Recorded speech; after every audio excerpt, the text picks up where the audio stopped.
Let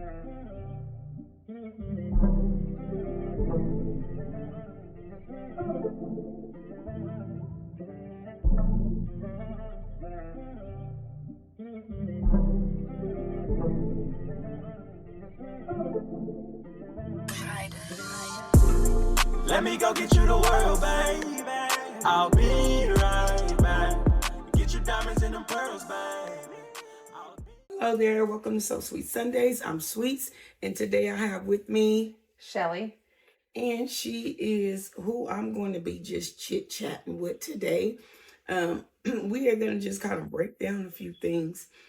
She is a coworker of mine, and she is dear to my heart.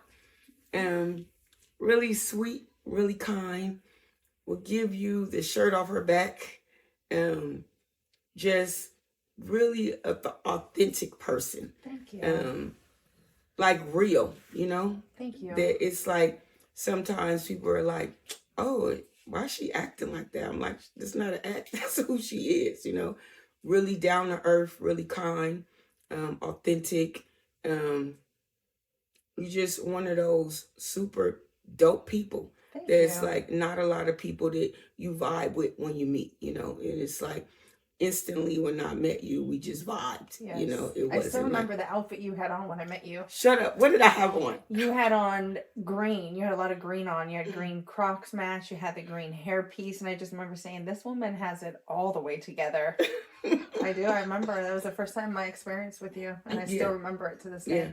I remember you coming in for an interview. Mm-hmm. And me just talking to you. Yep. And I went to go get the person that you were going to be interviewing with. Mm-hmm. And I'm like, all right, when you get this job, let me get $20. I said, I can't give it back to you. Remember that? Yes. Yeah. And then a few weeks later, you had came through and it was just like, just a vibe, just a whole vibe. It wasn't where you have to fake it or, anything like that. Like, or where you think that someone's motives aren't pure. It's like, like when you say something, you mean it, like sometimes people, they sit and they smile in your face and they nowhere near what they try to sell you as. It's like, you really just get what you see and you see what you get with you. So that's what I appreciate with you. And then we have these long, extensive talks. We do. Yeah. I think my desk is like a therapy stop or something. For sure. Yeah.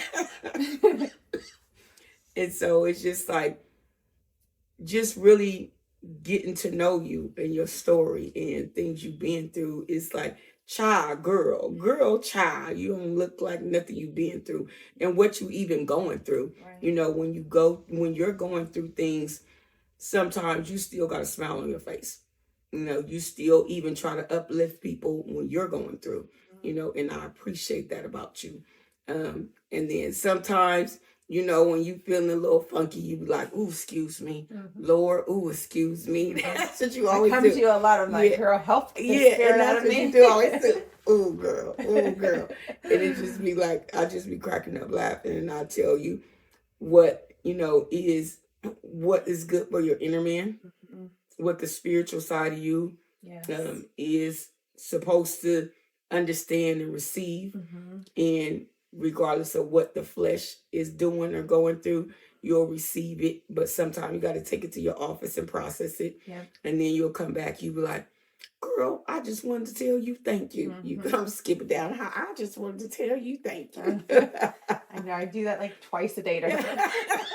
For the record. I do. I think you have a very peaceful aura about you that allows people to trust you. And that's what I picked up on immediately. I was like, oh, like her soul is pure. Yeah. So, and I'm not a person that's going to sugarcoat that thing. Right. No matter if you're in the highest position or the lowest position, I'm not going to sugarcoat it. I'm not going to pretend like, oh, I'm going to agree with you in your face because you're in my face. Because I would set a person straight no matter what. And then be like, all right, now y'all want some of this coffee? They got some drinks in the break room. It's like none of that. Like, oh, I'm going to appease what you think it should be like. Because just because you think it's right, it's not right. Because you only bouncing it off your ideas in your head or whatever. And I think that's a very important skill that, or a very valuable skill that you have, that you're able to be raw and authentic with people. Because for me, I appreciate that, because if I need to sugarcoat, I could sugarcoat myself, right? Right. I could lie to myself or Right. make things look good. But when somebody else kind of breaks the truth down, you have to kind of sit in front of yourself and identify with it. Yeah. So how do you feel like things are going for you in this season? I think things have started to turn around for me. So I'm excited for that. I've put in a lot of work, but I know I'm nowhere near where I need to be, and I understand that. But I think that I've worked on a lot of my shortcomings. So each day just is like, I just feel blessed. I do. So for someone not to know, and I call you Shelly Shell. Yes. Anybody that I really am dear to, and they're dear to my heart, and I love them and have a love for them, their names get changed. Yes. So it's just like Shelly Shell. That's my girl, Shelly Shell.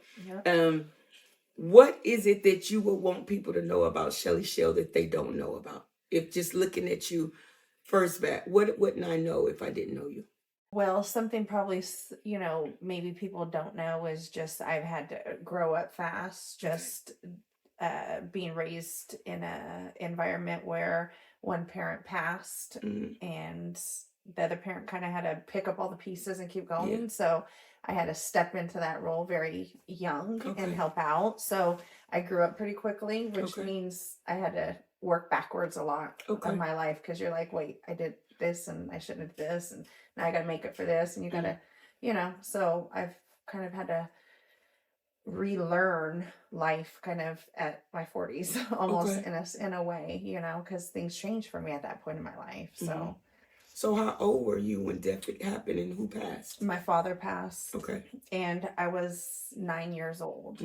But he was the primary caregiver for us. My mother didn't work, so it was like life was good, and then it took a big change. So your household was like what, like a Brady Bunch? Well, not really like a Brady Bunch, kind of, because my dad actually had 2 adopted children with his previous wife. So my dad was married prior to my mom, and so he had 2 children that he actually adopted because their father was absent. And so my mom tried to take on that responsibility, but with her not working, she couldn't hold that together. Yeah. So they went there with their mother. I believe I was young, so I can't actually recall what avenue they took, but she tried to keep us together, but she couldn't do it. So it was just my mom, me, and my sister. So I mean, at a young age, I was mowing lawn. I was trying to do everything to help. To step in. Yeah. And that goes to your heart again. Like I said, just authentic and would give the shirt off your back. Yeah. So that started early for you. Yeah. How did you feel when your dad passed? Did you even know how to process that? I don't think so, because I don't think my mom did the greatest job allowing us to grieve, because it was kind of like, wait, we got to keep going. Yeah. So she didn't focus on that with us. And so how did you handle it? Like, was there times that you go off by yourself and cry? Did you have pictures? Like, did you have a journal? Like, what'd you do? I think I just probably put it behind me. Stuffed it down? Yep. Oh, wow. Yeah. So at an early age, you learned to stuff things down and just keep going. Yes. Don't process it. Don't communicate. Just go. Yep. Just go. Okay. How do you think that affected your adult life, your teenage life, 100%. your adult life? How did it affect affected me, just because, and that's how I process things. It was like, okay, well, you can't do this, so, what can you do? So I think for me, how it affected me is then I started developing control issues, because then it was like, it's just me, so I have to control this. And if I don't control this, then it's not going to go this way, so to speak. So it was almost like embedded in me at a young age, just to kind of take the bull by the horns, and just be independent, I guess, what I thought was independent, which I associated with just handling your own business, but that's not necessarily independence, so I had to learn that. And then I think it affected just certain things within my relationships, because then it was like, if I didn't want to deal with this, I just didn't deal with it. And so what happened with the situation? Like, will it explode later, or would it just never be dealt with? I think never be dealt with. Mm. Mm-hmm. And so how did that affect friendships and romantic, involvements? You in your siblings relationships, or what? How did that help? My Or sister and never? I's relationship is definitely estranged. A lot of that just has to do with um I grew up, like I said, I worked very young, so I was very much like, okay, I'm ready to, I thought I could take care of myself, Yeah. and so we weren't around each other a lot during those times in our life. So I think that just added more space, more gap, less time for us to really um, get to know each other. Mm-hmm. And then at that time, my sister took a different avenue in life, Okay. and addiction became a part of her life. And for me at that point, I kind of questioned a lot of the decisions that kind of led her down that path. So I just kind of started blaming my mom and her husband for things. And then my way of dealing with things would just go to the left and not deal with it. Mm-hmm. One thing I did learn through my divorce, my mom's a lot like that. Mm-hmm. So even with my sister's addiction, it was like, wait, let's brush this under the rug. Nobody knows it if we don't tell them. Yeah. So I started learning that that's kind of how I was raised, mm-hmm. almost like, So what would you tell your 9-year-old girl now? I really tried to like focus on teaching her life, like morals, like making sure that when she is frustrated, that you talk about it. Yeah. You don't have to brush it out. You don't have to lie. You don't have to do those things. It's okay. Mm-hmm. So I try talking a lot more, mm-hmm. with them, and I don't try to control so much of their feelings. Mm-hmm. Like, I think with my older children, it was like, wait, you don't feel like I feel? Mm-hmm. Like, you don't want to do this? Like, mm-hmm. why? I know this is going to work. It's worked for me. It's mm-hmm. perfect, Yeah. So I kind of try to let them figure out their own path, mm-hmm. and just try to support it and guide them, okay. versus controlling mm-hmm. their path, which is what I think I did in the past. So how did you just tell yourself, Shelly, she'll knock it off, stop being controlled? What got to that point? Some breaks in relationships, and okay. then I had to step back and I had to sit down with myself and kind of say, okay, where did you fail in mm-hmm. this? And I think some of it was just that control that was embedded in me, even within myself, mm-hmm. So I had to step back and really say, okay, where has that gotten you? Mm-hmm. Where is it going to get you? Mm-hmm. Even though I didn't have a lot of broken friendships, mm-hmm.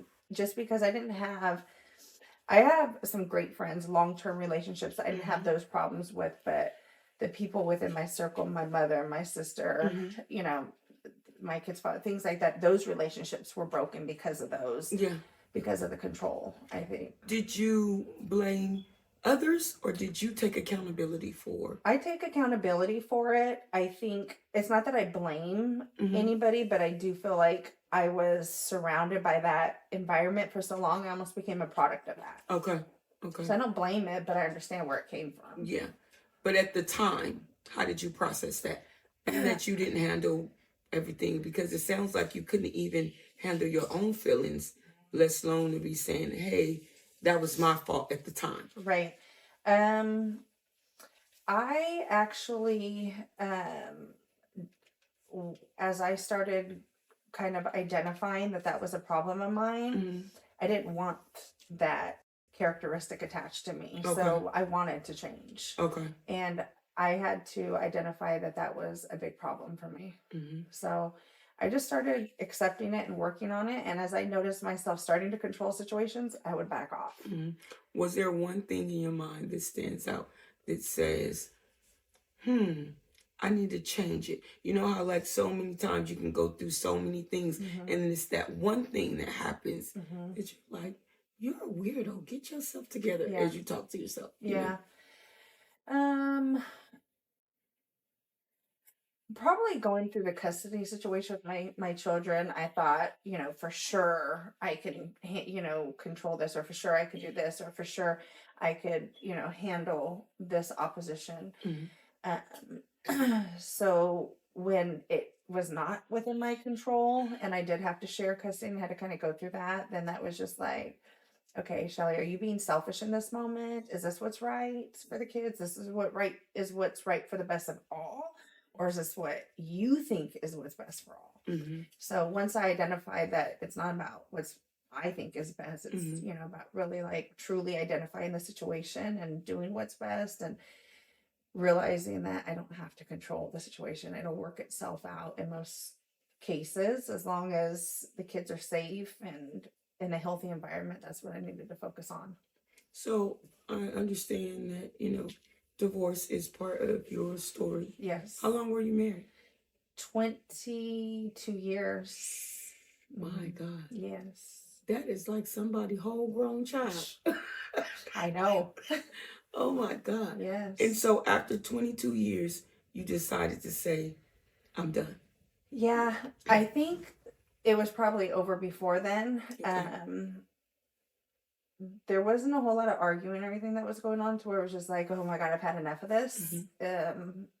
Because it was one of those situations. It's just like, okay, well, I'm not happy. Just don't deal with it. Or is that conversation going to be productive? They weren't productive. Nothing went anywhere. So it was just like, okay, why keep hitting this brick wall? Mm-hmm. You keep hitting a brick wall. You wonder why your forehead's bleeding. Well, because you keep hitting this brick wall. Right. So I had to kind of step back. And again, I think for me, I had given myself so much to everybody that I didn't really consider what my needs were. Yeah. And neither did he. Yeah. So did you guys even know each other at that time? Because you know how like sometimes you really can grow apart. Oh, we absolutely grew apart. Mm-hmm. And I think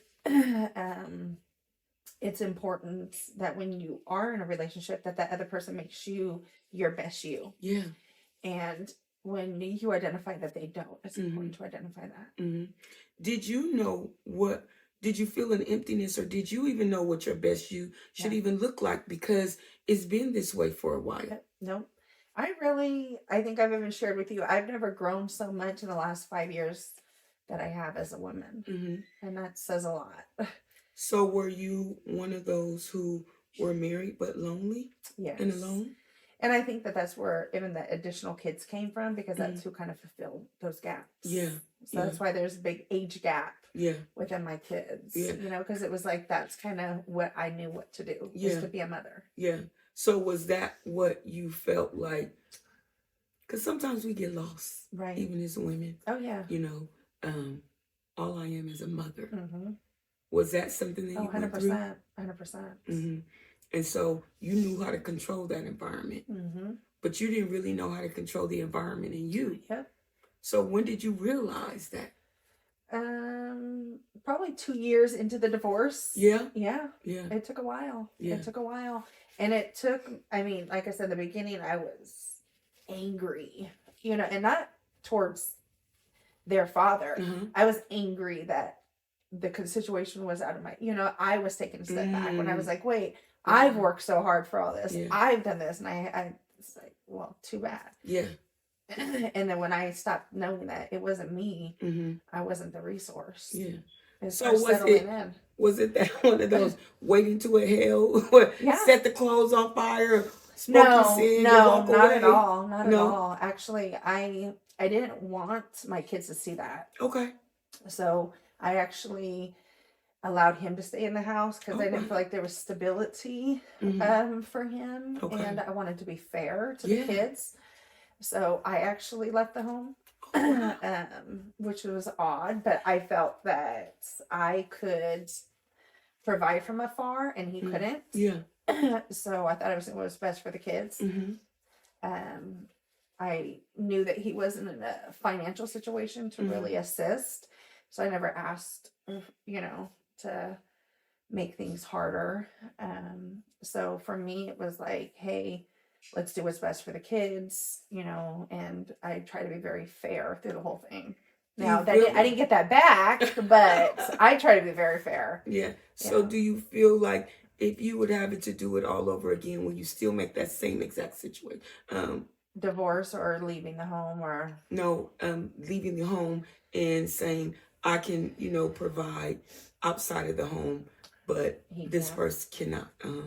I would Just say still do it yes. again? I You would? probably would. Only Okay. because, again, I think my kids will see me as the bigger person. Okay. Okay. So where did this come from? The fact and the need to put everybody else first. I don't know. I don't know. Yeah. So did it happen before your father died? Being that he was the sole proprietor of your house Yeah. and he kind of, made sure that you guys were taken care of. Were you that way prior to? Or was it just trying to see your mom happy and so you would do whatever you could Yeah. do to make her happy? And then therefore you like, oh, no matter what I gotta do, I just want to see her smile. Yeah. I think it was more that because I was like that. Yeah. I was literally 16 years old calling if my mom was, at the neighborhood moose lodge or whatever hanging out. I would call, make sure she was okay. Yeah. So I found myself constantly trying to protect her. Yeah. So why did you feel like she needed to be protected and you didn't? I don't know. I think that's just like a part of who I am. Yeah. Yeah. Is it that prior to that, were you like that as well, or Prior to my father dying, I don't know, Yeah. because I was so young Mhm. that I don't really recall like really having that skill set like in me. But I know afterwards, and I think a lot of it was, like I said, my mom wasn't working, so Mhm. I had to see her like kick into gear Yeah. like fast. Yeah. And so I think for me, I was like, wait, what can I do? yeah, yeah. Yeah. And so from there, it just you kind of nourished that thing into Absolutely. existence Yeah. to where now you're doing this for everybody Yeah. and anybody. Yeah. Well, my mom's a lot like that too. Is she? Hmm. Oh wow. Yeah. Okay. That's why I said it was almost like, and like breeded in me, Mhm. So do you feel like that's a blessing or a curse? I feel like it's a blessing to have a good heart, like as far as like caring about people, but I think Yeah. it could be a curse because you get taken advantage of. Yeah. And do you feel like that nourished and housed the spirit of control? Yeah, I do. Yeah. I absolutely do. I I do feel like it does nurse control. So in going through divorce, Mm-hmm. was there a time when you told God, I relinquished this control over to you? Oh, absolutely. What was that like? It felt like he immediately took it away from me. Really? Yeah. It was not as hard as I thought it was going to be. Yeah. I thought it was like, and then after a while, it just became easier and easier and easier. And now, when I can't control something, I'm like, thank you for not allowing me to control it. Half of the time, it's like, why do you want to control that situation? Yeah. So, yeah, no, it actually, I mean, I had to put the work in and I had to go through some trials. I did, but I feel like he did. I feel like he worked on that one first for me. So when you left the house, where in the heck you went to? So we did like this weird nesting program that the courts came up with. That sounds crazy all in itself. And it nesting program? it was. So what it was is when I had custody of the kids, I would stay in the home. He would not be in the home. Okay. And when he had custody of the kids, I wouldn't be in the home, vice versa. Yeah. So most of the time I would stay at my daughter's home. Okay. With her. And then it became extremely difficult to live out of a suitcase. Yeah. When you're in the home. It felt like the Scooby-Doo house, like eyes watching you. It did. I even compare that sometimes. Like you didn't feel safe in your own home. Okay. And so when I stopped feeling safe in my own home, I knew it was time to come up with an exit plan. Okay. So I started looking around for apartments that I can afford, and the first one I landed was okay, but it didn't feel good to me. Like it didn't feel like a home. And then I was like, okay, well, you got to find something, Shelly. You have this big Rottweiler who's going to accept this Rottweiler. You need space for the kids. So I was like, hey, you're going to have to, put some of your wants aside and, just get a roof over your head. So I found where I'm at now, and it felt much more comfortable and warm for us. And so that's what I worked on, and that's where I've been ever since. So did you have a big home?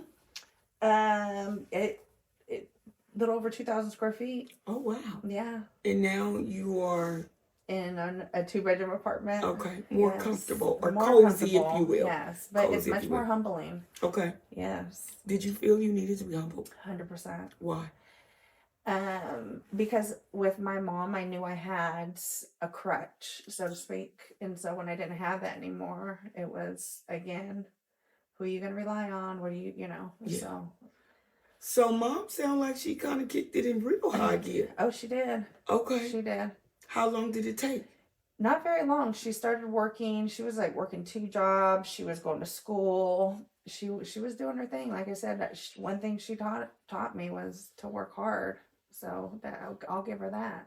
So where were you when she was working 2 jobs in school? We were left to kind of take care, do what you gotta do. You gotta Was take your care of yourself. was your sister still in the home at that time? She was still in the home, but again, she's just always kind of been in her own little world. Mhm. But I mean, we had rules to follow, Yeah. So, Yeah. but back then, you rode your bike to school, you rode your bike home. Mhm. You did your homework when you came Yeah. home. You made the house was picked up before mom came home from. So Right.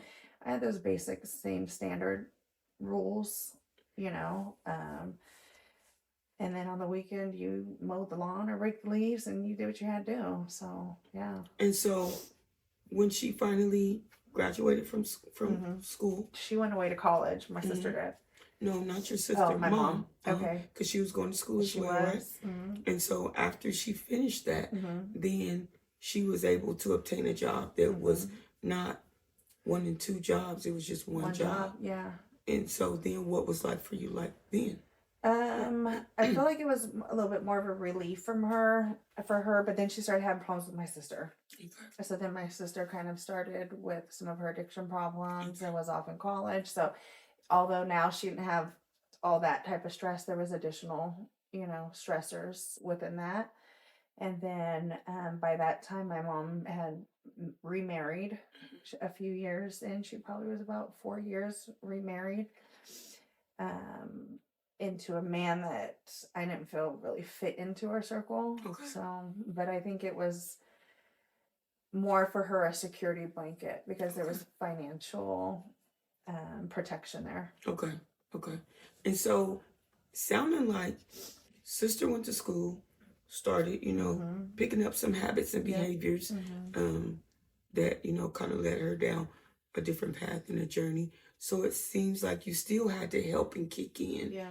Even though mom is now secure financially, now it's a whole nother thing that kind of, is going on. Did you ever felt in the interim of that, like, when is it my turn to kind of... Well, now at that point, I had been working, even though I was a very young teenager, I was working at this point. So in my mind, I was grown, right? Oh, wow. Yeah. So I was paying my own car payment, so I always, you think you're grown till you're not. So it was one of those situations where I probably thought I was a little ahead of my time. How old were you? Well, I had been working since I was 14. So at that point, when my sister was out of the home, I was 15, 16 years old. You thought you was grown at 15? I thought I did. I was. I No way. Well, because you think at such a young age, at 9 years old, I was taking myself to school. I was coming home, making sure I ate. We were home alone in the summers, like during break and things of that nature. So what I thought was grown, that's not what grown is. Right. But at that time, I thought I had it figured out. Mm-hmm. You couldn't tell me I didn't. At the ripe age of 15. At the ripe age of 15. No way. Yeah. I mean, I was out on my own by 18. Okay, but that's still 3 years, and a lot can happen in 3 years. Yeah. Heck, a lot can happen in 30 days. That's true. And so you felt like you were grown. So what in your mind were you able to do and not able to do at 15? Well, I was working, so like I said, I thought I was, doing this. I didn't really understand everything. I think some of it was I was so ready to get out the house, seeing my sister live her best life in college, not really liking the home atmosphere with, what was in the home. And then me working and kind of paying my own things, I was kind of like, well, why can't I do this? what's stopping me? Why, Yeah. why can't I do what they do? Yeah. Yeah. And so it reminds me of these younger kids now when they want to live in your home as the parent, Yep. but they want to think they have they own an apartment in your home. Yeah. How you have a whole apartment in my house? Yeah. I never If did you that. don't get out my face. I never did that. I never like was disrespectful in the home. No, I, it's but not I never. about disrespect. Yeah. It's just the fact that they feel like they moving like Oh, yeah. because you pay your cell phone. Yeah. I know. If you don't get out of my face. Exactly. But see, I didn't have somebody telling me that. Yeah. Because you ain't paying all the other stuff. Yeah. Yeah. You know what I'm saying? Right. But it is funny when you start to grow up early because Yes. I can contest to that because I was, growing way before I was supposed to. Yes. Because a lot of responsibilities were Yes. placed on me. So you do feel like you've grown. You do. And so because you can take out the trash and wash a dish, that you feel like, why I can't have my own place? Because you ain't paid none of the mortgage. You ain't paid the rent. Right. You ain't paid the PG&E, the SMUD, or the MIT. So when my oldest kids got grown or thought they were grown, it was a reality check for me. I was like, oh, that's what I thought too. I was like, you guys barely know how to wipe your own behind. You want to talk about you grown. So right. Same situation. My oldest daughter goes through a lot of similar experiences that I did at a different level. So it's kind of interesting because I'm like, I feel like sometimes I'm 10 steps ahead of her. Yeah. But again, I know that's that test of that control, of me thinking I know best. Yeah. But so do you try to warn her or do you not? I don't anymore. I did used to. Yeah. I did. But now, like, I still give her my best suggestions or my advice, of course, but I also try to not put all of my experiences onto her. Okay. Even though there's a lot of relatables. Okay. I still try to make them her life. What kind of mama is Shelly Shell? Is she like, girl, you bad? Or are you like, okay, honey, what kind of mom is Shelly Shell? Well, I'm not an okay mom. I feel like I'm probably a little mixture, I know how to turn it off and turn it on when I need to. Okay. I think there were times that I probably didn't display my best me as a mom, whether it was, again, dating, relating it back to that control, whereas you're just like, oh, if I scream loud enough or my voice is loud enough, you're going to understand this more, or you're going to get this if I say it 10 times. Yeah. So probably some of that was with the older ones of, again, me trying to make sure everything lined up. Yeah. But with these ones, with the younger kids now, I think that I don't let things bother me like they used to. So now, even though sometimes I'm more like, if you guys don't knock it off, I'm just like, okay, well, you knew the consequences, go sit out. I'm more of just like, okay, I don't want to disrupt the whole peace in the house, just because they acted up. Like, okay, let's figure out like how we're going to get through this. Now there's times they test me. I, still get, I think everybody, gets frustrated with their children, but I try to really this day and age, just make sure they know that they're extremely loved and, I got their back. Yeah. Do your older kids say to you, oh, you got soft since you got older and you got the younger set? Do they tell you that? No, they kind of tease the younger ones, like, she was my mom before you. Okay. Yeah, like, me and my daughter, we were, like, best friends. Like, me and her are super close. She's had some hiccups, which have, caused, like, a little bit of, friction, I'll call it, but still, she's somebody that she encourages me to be my best me. So I think she feels like I had the most sauce when I had her. But because I always am like, where do you think you got your sauce from? But no, I think my kids really appreciate even my oldest ones, like, no matter how much I worked, I was always there for them. Like, they're sick, I laid in the bed with them. After football practice, I rubbed my son's back. I made sure that they had breakfast and they wake up. I made sure they got to school. They weren't riding their bikes to school. I made sure somebody was always at practice with them. I never missed a sports game. We went on field trips. I've never missed a parent teacher. So they know all that. Yeah. My kids will talk about, oh, mom, they got soft. since Juice is Yeah.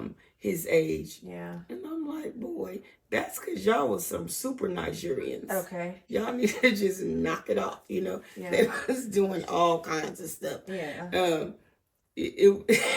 That's a whole nother story. Yeah. So when you decided that you were gonna walk away from marriage, was it hard for you to decide that? Like, it was. It actually took me some time. how long? It probably, even though like we had discussed it Mhm. and we had even separated within Okay. the home, Okay. it took me a few months, and it only took me a few months, not because I didn't think that was the right decision. I knew everybody I was affecting. Okay. So was that on your mind? Oh, Because absolutely. that you again Yeah. taking care of everybody else. Yes. Oh, absolutely. Because even when it happens, my oldest son, I remember him saying like, you know, where did this come from, so Yeah. to speak?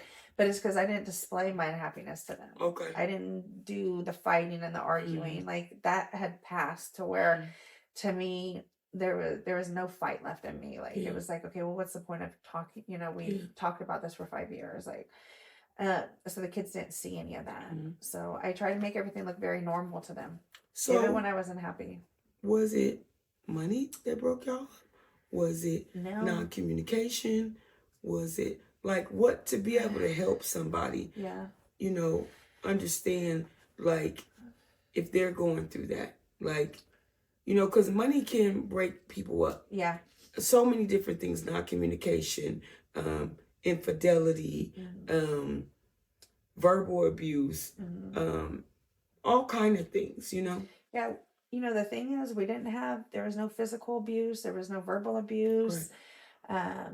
Money wasn't an issue. I did feel like I had to work a little bit harder to make sure certain things were done, but that wasn't like a breaking point for me. I think one of the biggest things that I had to identify with is this person was not making me my best me. Okay.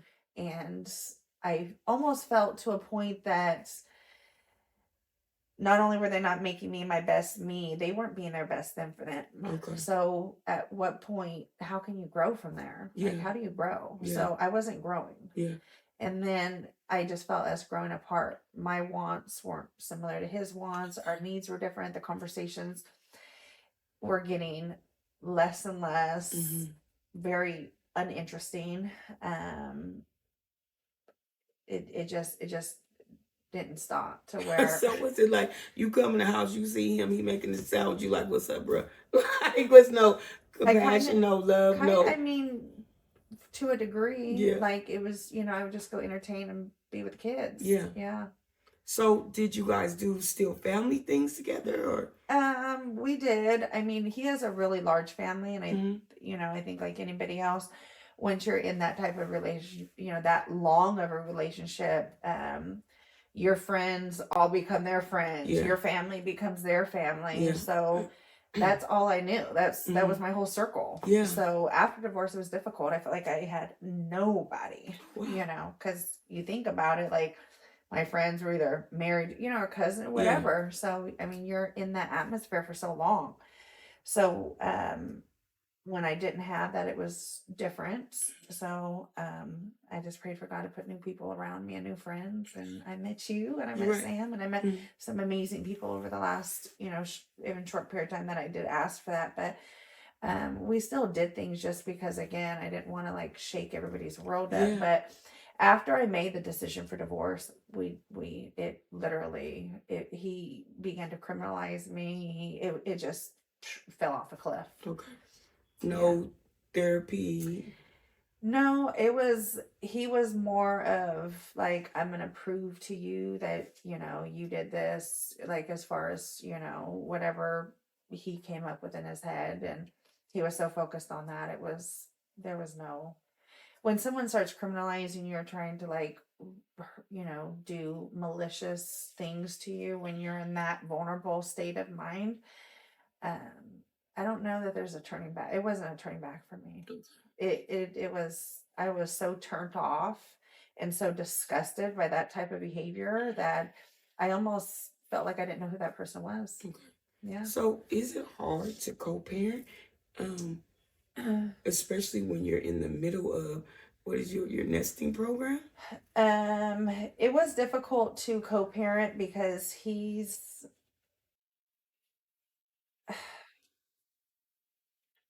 was very immature, in my opinion, with how he dealt with me. And maybe he felt I was as well. I'm not sure. I am sure there were times that I wasn't my best me, and I probably said some not so nice things to him. But it was no. Even to this day, we don't.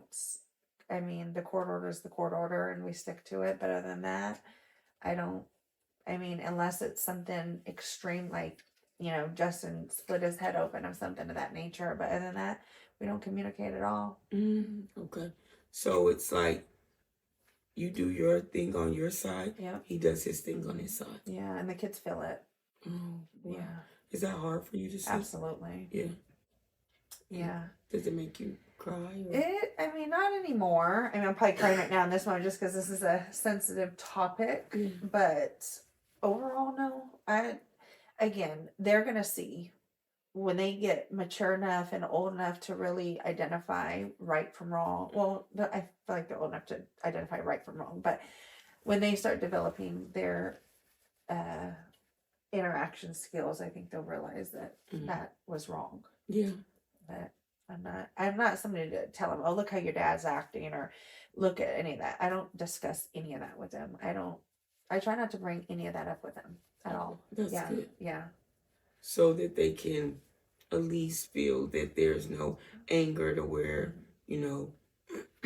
they can't talk to you about certain things, and, vice versa. Yeah. That you just try to make it neutral. Yeah. So how did you just pick up and start again? Like, what gave you the strength to do that? I will honestly credit everything to the Lord as far as like my strength. I do, because I had nobody. Yeah.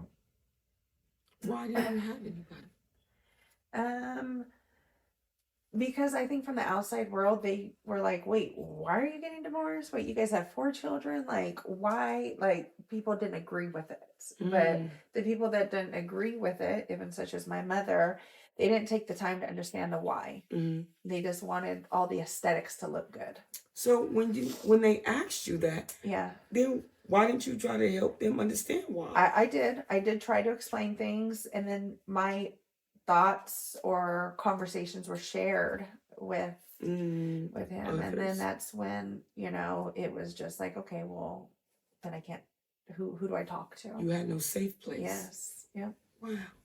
So how long did you not have a safe place? I started kind of latching on to my mom's sister, her youngest sister, that actually went through divorce. Probably about a year prior to me going through divorce, and she was married to my uncle for 35 years.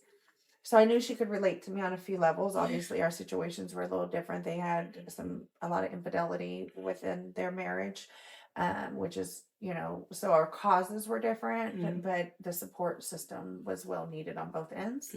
So we, and I felt like she was 10 steps ahead of me through some of it. So it was funny because the first time I kind of reached out to her and kind of told her, and told her, she's just like, she was about 2 years in at that point, and to her divorce. And I remember her telling me, you hit this 2-year mark and you feel like a whole backpack is just lifted off of your shoulders. And at that point I was about 6 months in, and I was thinking in my head, me being the controlling person I was 2 years, you're crazy. I'm going to feel better in 30 days. Like, you don't know me.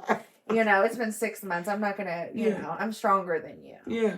Boy, it took 2 years to the T. Wow. I couldn't believe it. Yeah. And it's amazing how fast those 2 years went by. Yeah. But I was just Were you bitter, angry, upset, mad? All of that. Yeah. And again, it wasn't that I was mad at the divorce. I knew that's what I wanted. I felt like that's what was needed.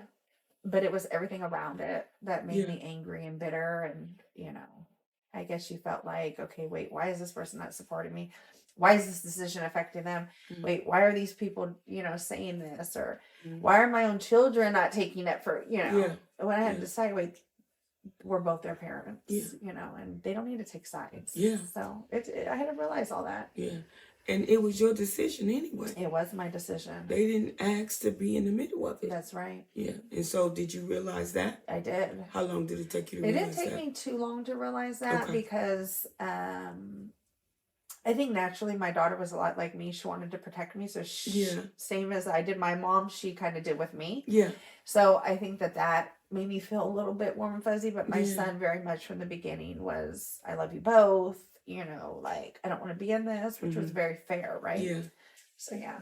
What did that do to you to see your kids hurt, that their lives is about to be flipped upside down? Is that what took you the longest time to decide? Yeah, because Justin was just getting out of diapers. Yeah. So I was like, wow, you know. So I don't think he remembers the togetherness Y'all even ever. been together? Yeah. Okay. So this is really all he knows, which he's extremely mature through the process. Yeah. Olivia, old dude. Anyway. He is. Olivia, I don't know that she doesn't never talk about me being in the home, or she doesn't ever reminisce on that. So I'm not quite sure what she remembers of it. But she I don't know. It's kind of, they just have gotten in with the flow and rolled with it. But my oldest kids, they didn't really blame either one of us. I think they just tried to support us both. So I have a question then. Yeah. Just something just was in my shondo. Yeah. Are you doing to them what your mom didn't do with you and talk about it? And maybe. Well, I do talk to them. I do talk to the kids. I don't talk so much about the divorce of the little ones because I feel like they don't understand that. But I have spoken with the oldest ones. Not them. I'm talking about the little. this. Not really even Justin, but Olivia. Olivia, because she's able to understand a lot of things. She does. I guess I guess because I feel like she's experienced.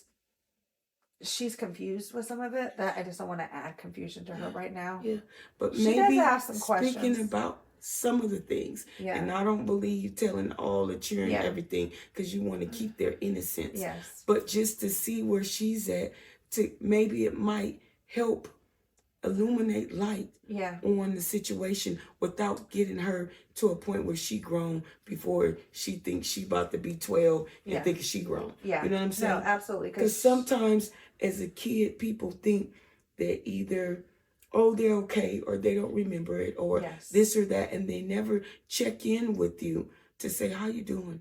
How you handling this? Do you remember this?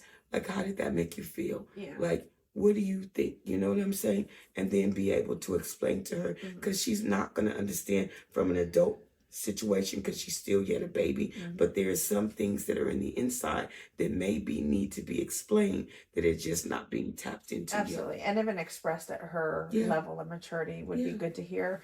I haven't, just because I feel like there's certain things, like even with the friction with my mom, it's caused so much trauma to her. She doesn't realize that's my mom. Yeah.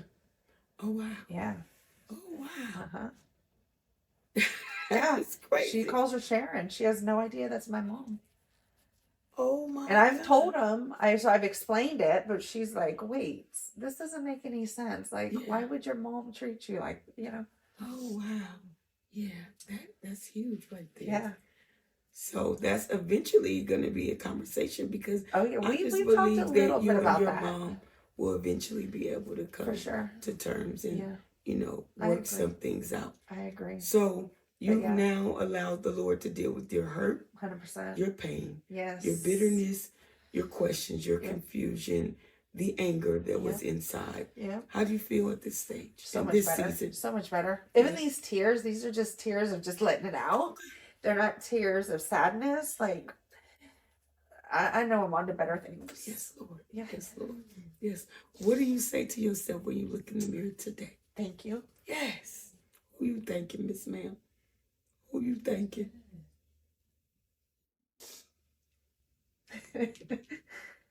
I do every day. Who you thanking? Who are you thinking and thanking when you look at yourself? I thank the Lord just for Yes. everything in advance. Yes. Yes. Even the sorrow. Do you feel that this was necessary for you? 100%. Yeah. 100%. Yeah. It's taught me so much. Yes. Like I said, I've had to learn humility. Mm-hmm. I've humbled myself. Yes. Control. Mm-hmm. Everything. Yeah. Yeah. But I know he's working on it. Yeah. Yeah. And, Is it sometimes do you feel like you about to make me cry? And you better okay, not, because I'm I got tired of on- you making me cry. I got on my good baby girls with the Okay. glue. Okay, and I don't. But do you sometimes feel that urge to want to step in when it is kind of going a way that you don't fathom it going? I used to, but I don't No anymore. anymore? Mm-hmm. What does that thank you do to God for you? I know it's coming. Yes, yes. What's coming, Shelly? Share. Everything I asked Come for. on. Come on. What the path he's guiding me down. Yes. That his things Or are beyond yes what I and can even amen. think of. Yes. That eyes have not seen, nor ears have heard, nor has it entered into the hearts of men. Yeah.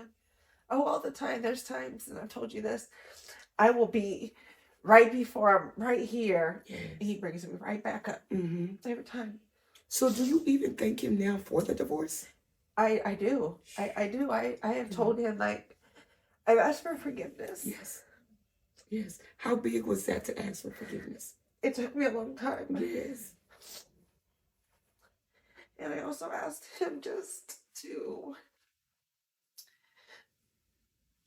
stop allowing me to have that guilt on my back. Yeah. Yes. And let go. Yeah. What were you guilty of? What did you feel the devil was trying to make you guilty of? I just blamed myself for Okay. everybody's hurts. Mm-hmm. I blamed myself for me and my mom's relationship. Mm-hmm. Because I was like, okay, did I have to say those things? Did I Mhm. have to do that? Yeah. Could I have did something better? Mhm. Could I have whatever? I thought Mhm. of everything I could have done Yeah. differently. Mm-hmm.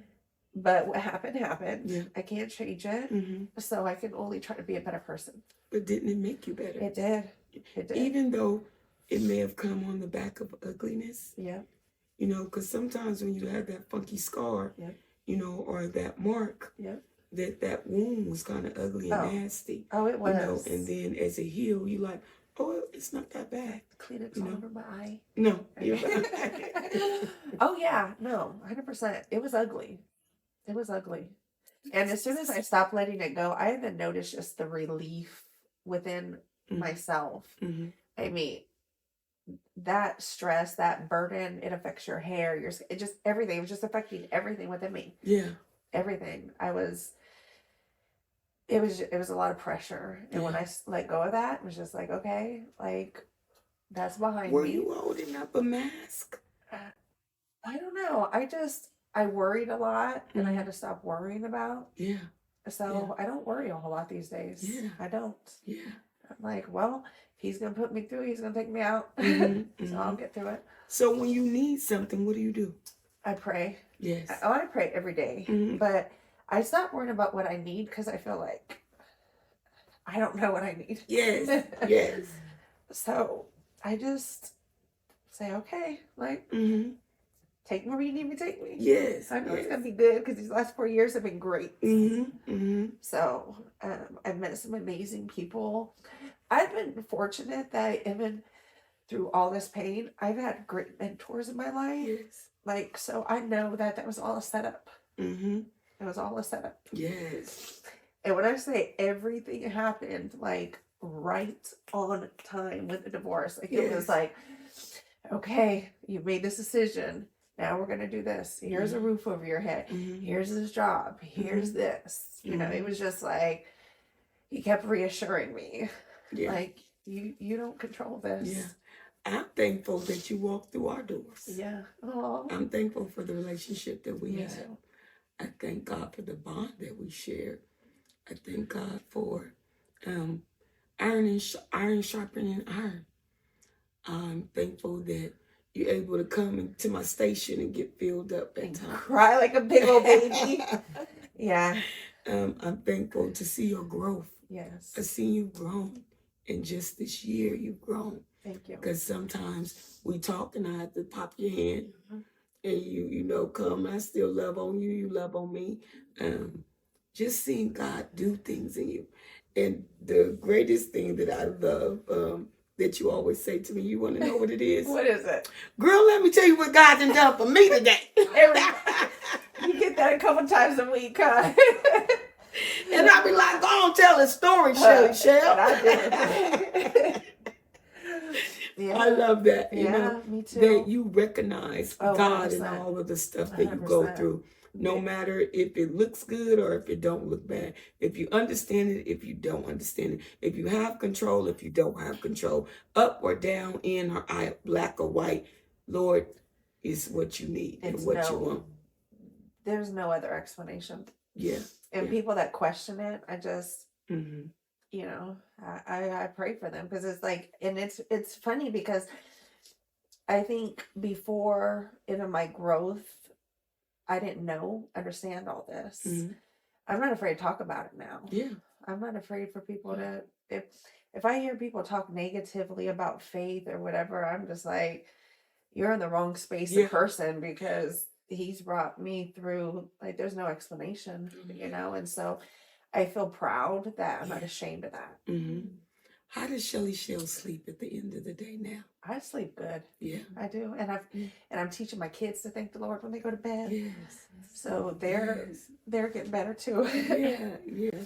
What do you want to say to the people that now who Shelly Shell is, that God has brought you out of and through some things? What do you want to encourage the women that may be in the same situation that doesn't know, you know, and we're not preaching divorce and give up and, you know, but we understand that life happens. Right. And sometimes you grow apart. Yes. And sometimes there's domestic violence. Not saying that was your situation at all, but sometimes it does happen. Yes. If you want to encourage somebody, what would your advice be? I would say to find somebody, because you don't want too many people, because then you start muddying up the water a little bit, because you're already in a broken stage at that point. But find somebody that can not necessarily always give you advice, but listen to you and guide you. And I would definitely say to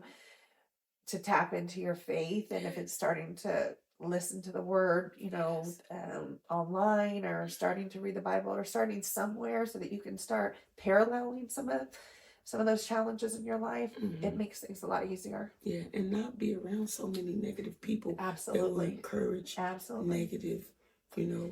And when you go through divorce, you divorce not just that person, you end up divorcing other their family friends, and that was difficult, because even to this day, his family is very respectful to me. You know, because I've always been very respectful to them. But I think that what was difficult through some of that is just accepting that those people can't be in your life like they were. And so sometimes that's hard for people to break that normalcy. And they're comfortable, they're complacent. That was definitely what was wrong with me. I was very complacent. But you won't see change if you don't start making some change. And that goes even if you're trying to fix your marriage, right? If you're trying to fix your marriage, you have to be willing to make the changes on the broken parts. So I think if you're somebody that doesn't want to put the change in for you, or put the change into the marriage, then you'll be status quo, and 5 years down the road, you'll probably be in the same situation. I didn't want to be in that. I didn't want that situation. I felt like I kind of lived that for a while. I didn't want another 5 years to pass me up. And I know some women that are like that, you know, that are just like, well, it looks good to be married, and I have a house, and you know, he's the father of my kids, so it looks good, you know, but you know, all that glitters isn't gold either. So I think, you know, you have to identify some of that yourself, and you have to do a lot of work. I mean, I would read books. I would sometimes stay up, you know, or put on ministry and fall asleep and wake up at 2:00 in the morning and it's still going, you know, but it was crazy because those words would like, penetrate you. You talking to me here? And it was, you know, a lot of it, like I said, was just like, these are real life things that a lot of people go through, Shelly, and there's a lot of support out there. There's a lot of good word out there. You just have to be willing to digest it and understand what, you know, what that means to you. Okay, I just wanted to sit and chat with you, I like after appreciate you. divorce, and Yeah. what you see and what you knew and how you grew. Yeah. And it seemed like you're growing pretty good. Man, I feel like I'm in a Porsche right now. Like I am. I do. I see great things. Yes. I know they're coming. I can feel them coming. Mm-hmm. I don't worry about when they're coming Mm-hmm. anymore. I'm just like I said, like, okay, because you can't give up today because tomorrow might be the day. Come on. So come on, you talking to me right okay. now. You talking to me. But that's literally happened to me. And I feel like because I tapped into that, like it's bleeding into my children. Yes. Like even my oldest daughter, I hear her sometimes say some things. I'm like, there you go, girl. Right. And then Olivia, she's just, oh man, she's just like, so she's in it and she's interested. Mm-hmm. And so sometimes when she says things, I'm just like, I love that you, I mean, even when I hear her sing like some worship songs, I'm like, I'll have it on and I'll hear her in the back, like barely singing, but I'm like, I love that you know the words because you've been paying attention, so little things like that. If we put ministry on, I hear them both say little things, even if they're in their tablets whispering, saying it. I'm just like, train up a child the way it should go. When he's old, he wants a part of it. That's right. So that's a that's good what thing. I want for them. Yeah. Well, that was the episode of So Sweet Sundays today. I am your girl Sweets, and this is Crybaby Shelly. There we are.